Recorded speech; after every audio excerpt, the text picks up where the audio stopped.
दोस्तों, आपने Warren Buffett का नाम तो सुना ही होगा। ये उन टॉप इन्वेस्टर्स में से आते हैं जिन्होंने शेयर मार्केट से बहुत सारा पैसा कमाया है।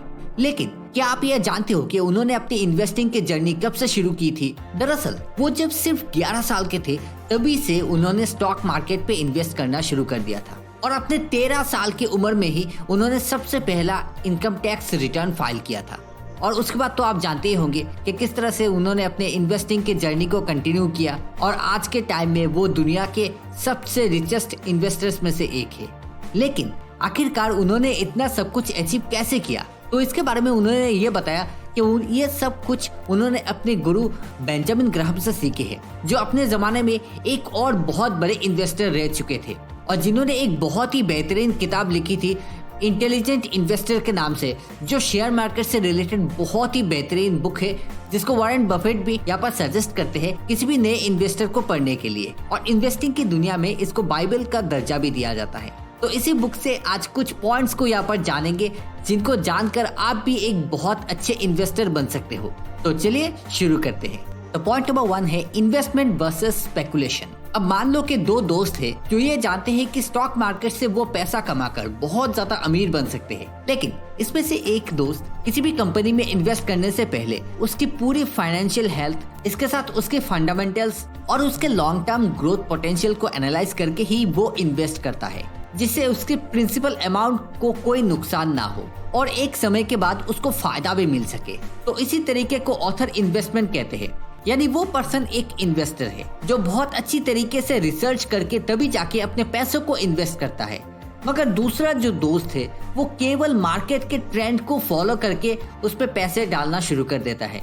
उसका ये मानना होता है कि जितनी ज्यादा यहाँ पर मार्केट ऊपर जाएगी उतनी ज्यादा यहाँ पर प्रॉफिट हो सकता है, तो वो ज्यादा से ज्यादा पैसे उस समय डालेगा। लेकिन ये तरीका हर बार काम नहीं आता, बल्कि ये एक तरह का जुआ है जिसपे पैसे डूबने के चांसेस बहुत ज्यादा होते हैं, क्योंकि इसमें सिर्फ अंदाजे के ऊपर ही पैसे को इन्वेस्ट किया जाता है कि मार्केट यहाँ पर ऊपर जाएगा तो यहाँ पर प्रॉफिट होगा। लेकिन ज्यादातर ये देखा जाता है कि इस तरह के इन्वेस्टमेंट करने से नुकसान का चांसेस बहुत ज्यादा होता है। तो ऑथर इसको कहते हैं स्पेकुलेशन, यानी अपने अंदाजे के ऊपर बेस करके ही यहाँ पर इन्वेस्ट करना, जिसमें प्रिंसिपल अमाउंट डूबने का खतरा बहुत ज्यादा होता है। अब इनका एग्जांपल लेते हैं, जैसे वॉरेन बफेट, जिनको पूरी दुनिया में सबसे बेहतरीन इन्वेस्टर माना जाता है।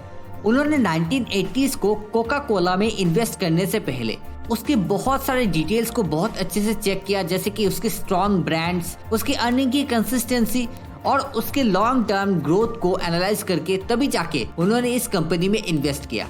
जबकि दूसरी तरफ 1995 से लेकर 2000 के बीच में जो .com बबल हुआ था, तो उसमें बहुत सारे लोगों ने प्रॉफिट पाने के चक्कर में बिना सोचे समझे ही बहुत सारा पैसा ऐसे कंपनीज में इन्वेस्ट कर दिया जिनके प्रॉफिट का कोई भी यहाँ पर रिकॉर्ड नहीं था। और इससे ये हुआ कि इन्वेस्टर को बहुत सारा नुकसान का सामना करना पड़ा। तो ऑथर कहते हैं कि कंपनीज को बिना एनालाइज किए अगर इन्वेस्टमेंट करना होता है तो उसको कहते हैं स्पेकुलेशन, जिसमें प्रॉफिट तो होता ही नहीं बल्कि नुकसान बहुत ज्यादा होता है।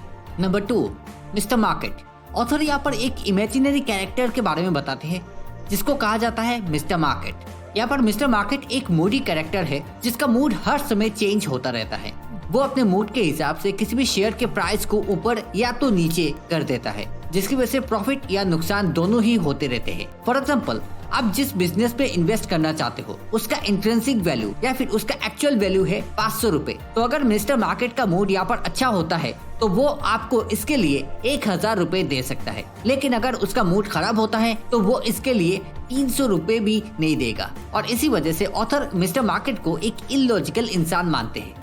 लेकिन इसी के साथ उन्होंने ये भी कहा है कि अगर आपको एक इंटेलिजेंट इन्वेस्टर बनना है तो आपको मिस्टर मार्केट से डील करना आना चाहिए। मिस्टर मार्केट यानी शेयर मार्केट अगर किसी भी शेयर की वैल्यू को उसकी इंट्रिंसिक वैल्यू से नीचे गिरा देता है तभी जाके आपको उससे खरीद लेना है। उसी के साथ अगर वो किसी भी शेयर की वैल्यू को उसके एक्चुअल वैल्यू से ऊपर लेकर जाता है तो उस समय आप यहाँ पर सेल कर सकते हो। तो इसी के थ्रू आप यहाँ पर बहुत सारा प्रॉफिट भी बना सकते हो। Point number 3, defensive investors. दोस्तों, इस दुनिया में बेसिकली दो तरह के इन्वेस्टर्स होते हैं। एक है डिफेंसिव इन्वेस्टर या फिर पैसिव इन्वेस्टर और दूसरा है एंटरप्राइज इन्वेस्टर या फिर एक्टिव इन्वेस्टर।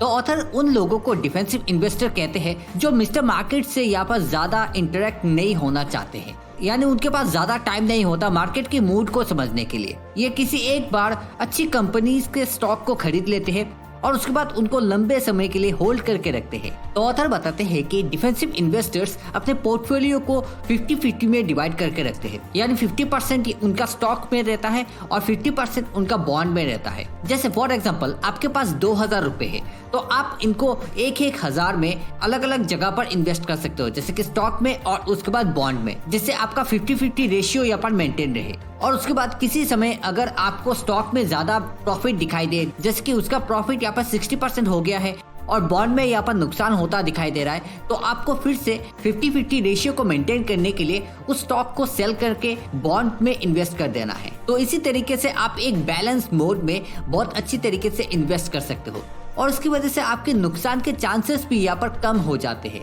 तो इसको आप महीने में किसी भी एक समय चेक कर सकते हो जब भी आपको पेमेंट मिल रहा हो।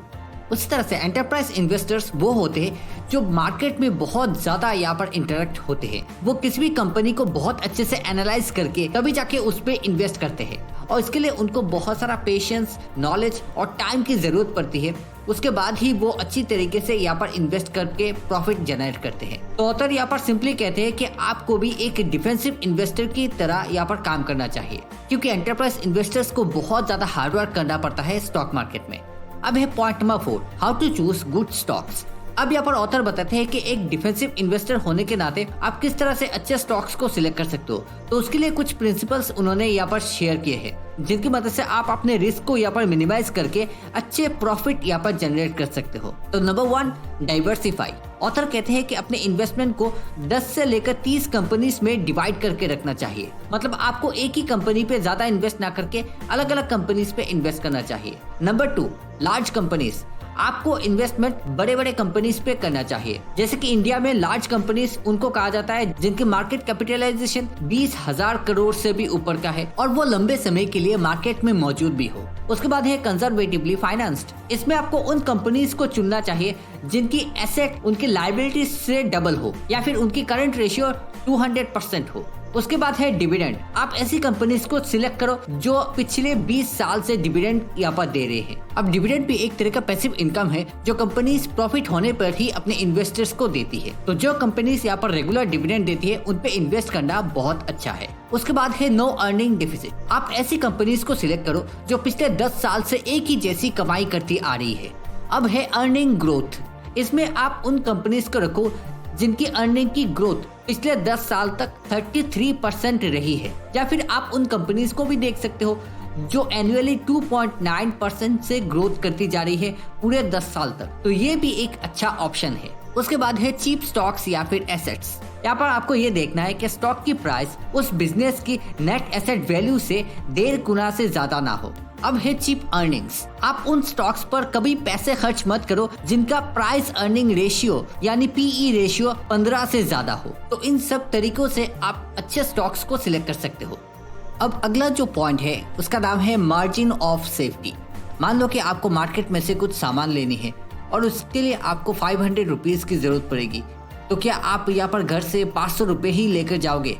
अब ऐसा भी हो सकता है कि कई सारे लोग यहाँ पर 500 रुपए ही लेकर जाए, लेकिन अगर किसी कारण से उससे भी ज्यादा पैसों की जरूरत पड़ जाए तो आप उस समय क्या करोगे? तो ऐसे में आपको ज्यादा पैसे लेकर ही घर से निकलना चाहिए। और शेयर्स के मामले में भी मार्जिन ऑफ सेफ्टी बहुत ज्यादा काम आता है। इसकी मदद से आप बहुत अच्छे स्टॉक्स को भी कम कीमत में परचेज कर सकते हो और उसके हिसाब से भी आप यहाँ पर मुनाफा ले सकते हो। जैसे कि किसी स्टॉक की इंट्रिंसिक वैल्यू या फिर एक्चुअल वैल्यू यहाँ पर 100 रुपए है, तो यहाँ पर जो बड़े बड़े इन्वेस्टर्स होते हैं वो हमेशा ये ध्यान में रखते हैं कि मार्केट यहाँ पर उसकी वैल्यू को कम कर सकता है। जैसे कि 100 रुपए के स्टॉक्स जो उसके एक्चुअल प्राइस है उसको घटाकर वो 50 रुपए में भी लाकर रख सकता है। तो ऐसे सिचुएशन में तभी जाके वो उस स्टॉक को परचेस करते हैं, क्योंकि वो उसके एक्चुअल वैल्यू से नीचे है। तो आगे जाकर उसकी वैल्यू जब बढ़ेगी तो उनको भी इससे फायदा होगा। और इसी तरीके से मार्जिन ऑफ सेफ्टी उनको बहुत ज़्यादा मदद करता है अपने प्रॉफिट को बढ़ाने के लिए। तो दोस्तों ये थे कुछ पॉइंट्स जिनको हमने इस बुक से निकाले। तो आपकी क्या राय है इस वीडियो के बारे में, आप ज़रूर कमेंट पे बताइए। अगर ये वीडियो आपको काम की लगी हो, अगर इससे आपको कुछ फ़ायदा हो रहा हो तो आप ज़रूर लाइक कर देना और अपने दोस्तों के साथ शेयर भी करना। इसके अलावा इस बुक का लिंक आपको डिस्क्रिप्शन पे मिल जाएगा अगर आप इसको खरीदना चाहते हो। फाइनली चैनल को सब्सक्राइब कर देना ताकि आपको इस तरह के और भी वीडियोस मिलती रहे। तो फिर मिलते हैं अगले वीडियो में, तब तक के लिए आप सभी को थैंक यू इस वीडियो को देखने के लिए।